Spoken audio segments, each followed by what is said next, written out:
Are you a multinational company that wants to do business in China? Are you not aware of the ways that you can choose to buy Azure China version?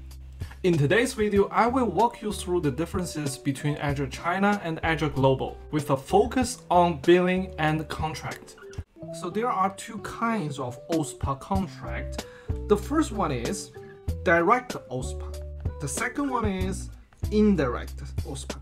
What is the differences? In terms of the agreement, you as the customer will sign contract directly with Microsoft when you are pursuing the direct OSPA. So in terms of the agreement, when you choose direct OSPA, you as the customer will sign the contract directly with 21V. And indirect OSPA, you as the customer will sign the commercial contract with a partner, and then the partner will sign an indirect OSPA agreement with 21V. In terms of the account period, if you purchase the direct OSPA, most of them are large customers, they prepay. And if you sign the indirect OSPA, it's more flexible, right? It's a 30-day payment terms. So imagine your subscription run out of money, you want to order something more.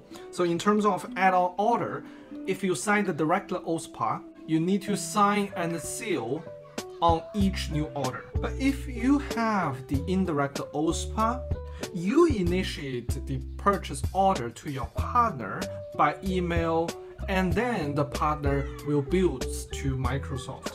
And in regards to the support, so if you have direct OSPA, 21V will support you, and for indirect OSPA, 21V will support you for the technical part, but for the billing, the partner will take care of that. So now you know that the OSPA is the signing model for your contracts in Azure China.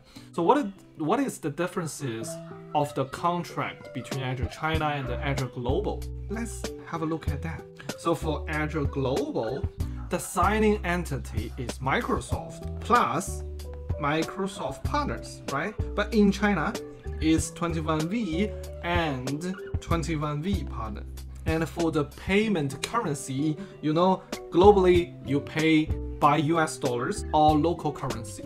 And in China, you pay using RMB. And for the service provider, in global Azure is Microsoft, right? But in China, it's 21V.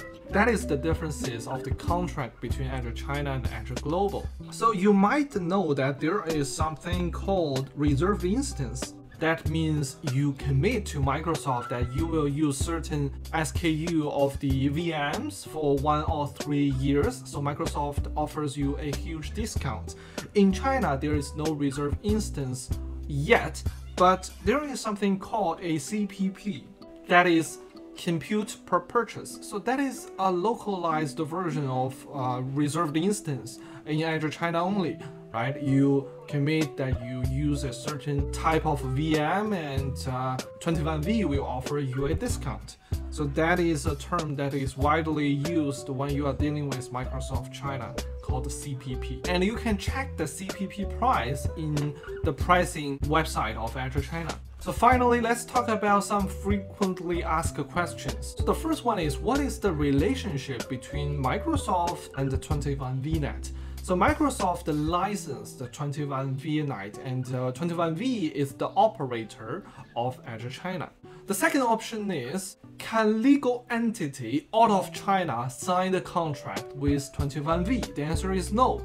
If you are a completely foreign company that you don't have any businesses in China, you don't have a legal entity in China, you cannot sign a contract with 21V. However, if you have such needs, you can contact a Chinese local partner, Microsoft partner, so they will sort things for you. The third question is, will 21VNet look at my data or even use my own personal data? The answer is no, unless you need troubleshooting under customer's agreement. And finally, there is a very cool website called the Azure China Playbook. It has a lot of useful information when you want to deal with Azure China, but it's not sufficient, it's not updated.